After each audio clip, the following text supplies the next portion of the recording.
kissed the mezuzah, but there's no mezuzah. Oh, Rabbi Wilhelm, look at you. Hi. Shalom Aleichem. Shalom Aleichem. Look at this new beautiful space you got over here. Wow, I've been seeing some people. Did you make this all for the new shir for the mezuzahs for Eretz Yisrael? I want to tell you, some people invest in stocks and real estate, and we invest in svarim. I'll start with an opening joke. Yeah. You know the Rav that people came to him and used to ask him, could I loan one of these books? He says, you're more than welcome to loan the book, but you got to sit right here. You can't take it out of the house. So they asked him why. He says, see all these svarim? They're all loaned. They're all ala gebarkta. But this is Baruch Hashem, hard sweat earned money. Anyways, By the way, 1 second. I heard something really interesting that a lot of people are adding in mitzvahs and all these beautiful things for Israel. And so I heard that basically, somebody was saying that you should really, add in mitzvahs for Eretz Yisrael so they could win and they could be safe and the hostages come back. And if Chas v'Shalom you can't add in mitzvahs, so at least dedicate your averes to the other side.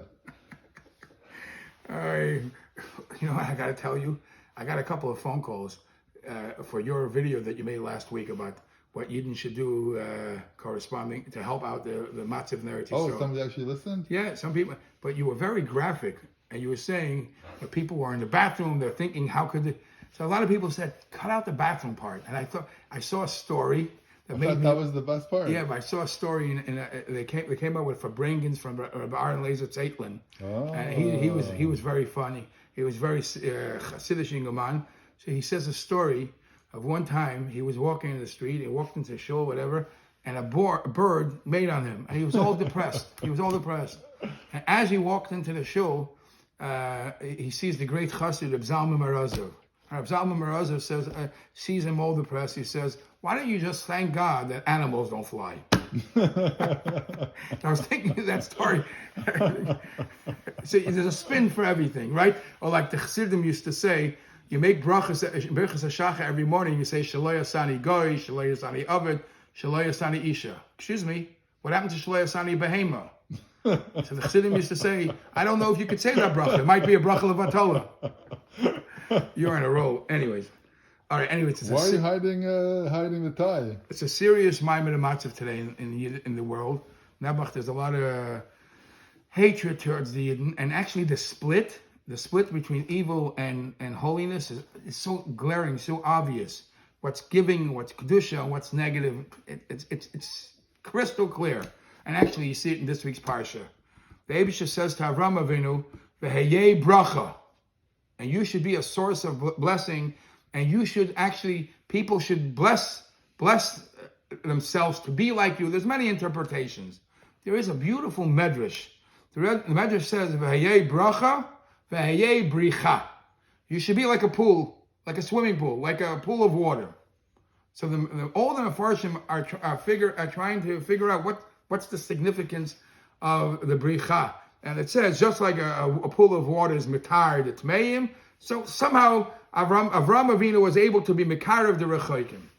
I think I saw from the Chidah that he says a very fascinating word. The connection between a pool and the bracha of Avram Avinu is that there's a difference between a person being blessed and it's all for himself. And then there's a person who shares with others. Now Avram Avinu had a concern. He didn't know if what he was doing was right. Why? Because he was publicizing Hashem's name.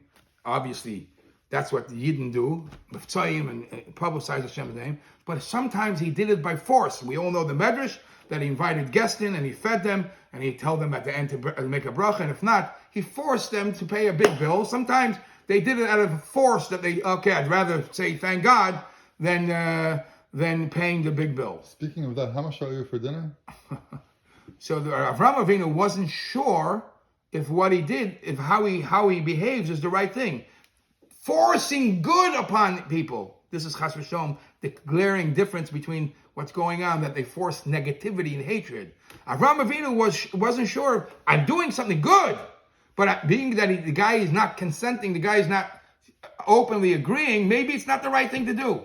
So the Medrash says, "V'hayei bricha." Your blessings could be like a pool of water. What's like a pool of water? So the Medrash says The Chidah says, just like a person who goes to swimming in a pool, whether he wanted or he didn't know he was tummy or not, just by being in the pool of water, he becomes tar.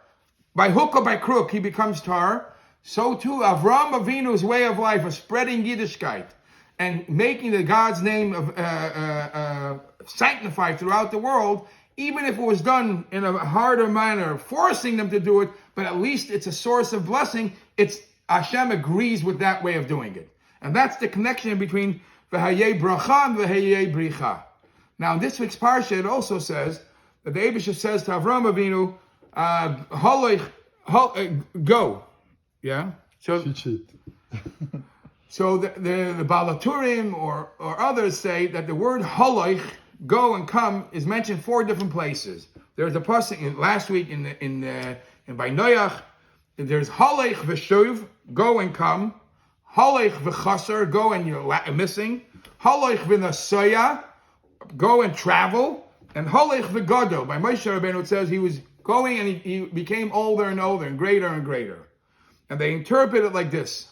They interpret it based on a story. They say that Reb Zusha and his brother Reb Elimelech, they went around spreading the name of God, Yiddishkeit, in different places. At a certain time, they had a struggle with the Yetzer Hara, and the Yetzer Hara said, "You're going to stop this," and they threatened them. They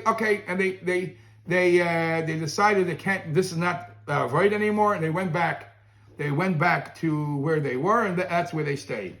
And it's Mekubal. Anywhere where Rabbi Elazar, Rabbi Melech, and Zusha traveled, any place they went, the kfira of maskilim never made it there. In those places that Rabbi Melech and Rabbi Zusha didn't end up going, it was because they didn't purify that avir. Eventually, kfira of maskilim and maskilas was able to enter there.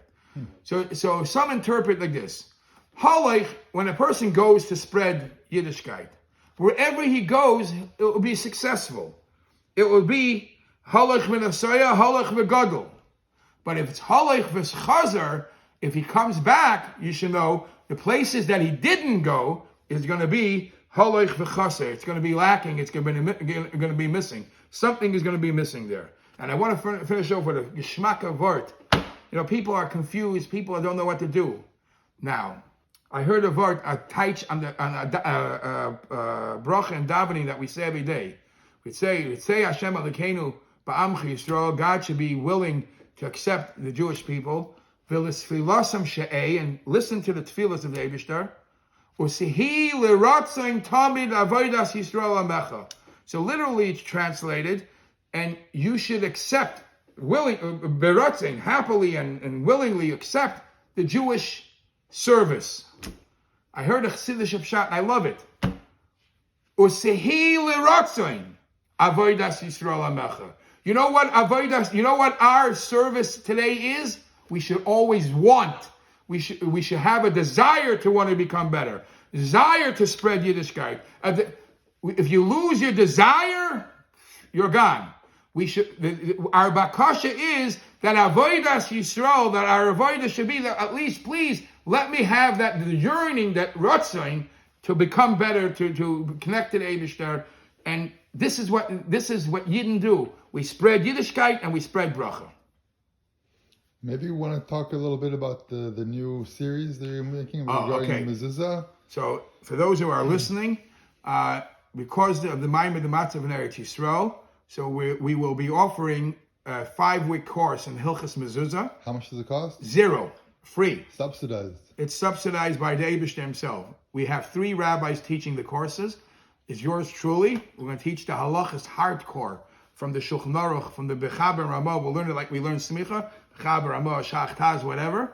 And then there will be a rabbi who's an expert in the placement of the mezuzahs, where to place it in all these controversial arches and doors. What's his name? Hellinger, Rabbi Hellinger. Thank you. I almost slipped my mind. And who's the third one? And the third one is a sefer, because there's one siman in Shulchan Aruch that a small one that speaks about what makes a kosher mezuzah.